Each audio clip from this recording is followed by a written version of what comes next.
I asked Father Ripperger. I was with Father Ripperger not too long ago. And we were talking about the sin of communicatio in sacris with non-Catholics and with heretics.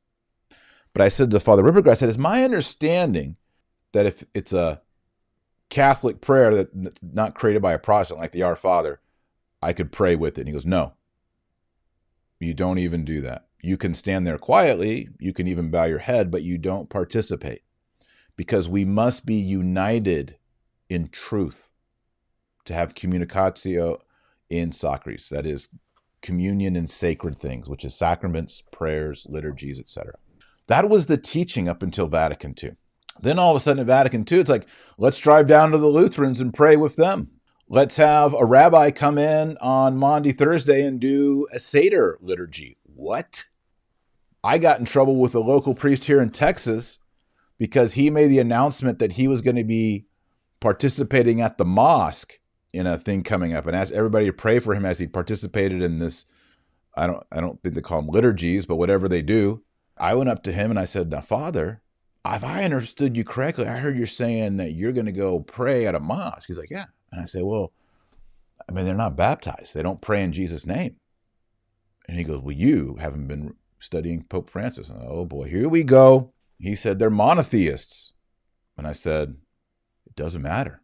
They're not Catholic. They're not Christian. You can't, you as a priest going into a mosque and praying are essentially telling them it's A-okay to be a Muslim. He said, it is okay to be a Muslim. I was like, how? They don't have baptism. They don't have the Eucharist. They don't have the sacraments.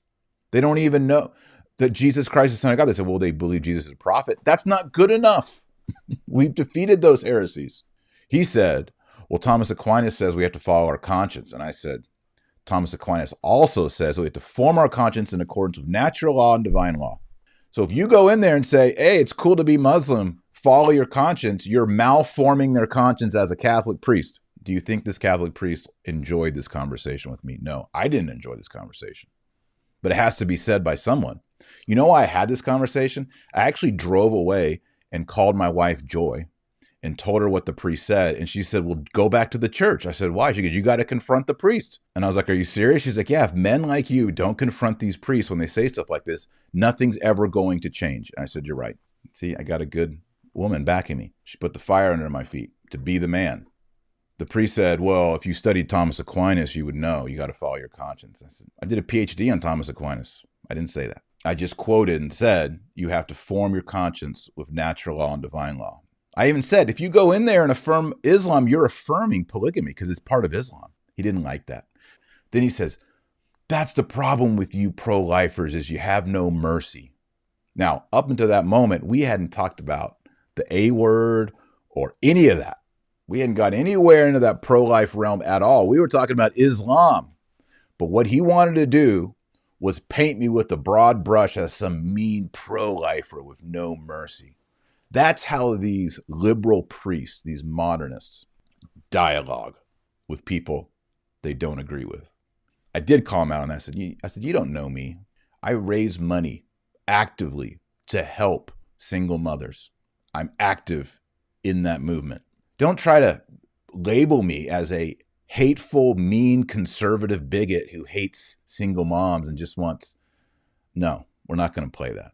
And I was like, you've called me a fundamentalist. You've accused me of being a pro-lifer who doesn't care for women. And I was like, I don't really see how this conversation's going to get any better. And he goes, I agree. And people tell me, those trads are so rude and mean. No, wait till you stand up to your Novus Ordo pastor modernist. This is the Pope Francis religion. It's not Catholic. Telling Muslims to be better Muslims is not the gospel. It's weakness. It's fear. You know who wasn't afraid? St. Francis, the founder of that pastor's order, who went to the sheikh and said, Muhammad is a liar and a false prophet.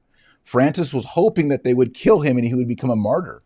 Instead, they just liked him. They thought he had integrity, spoke the truth. They didn't kill him. It's too bad Pope Francis is more like St. Francis.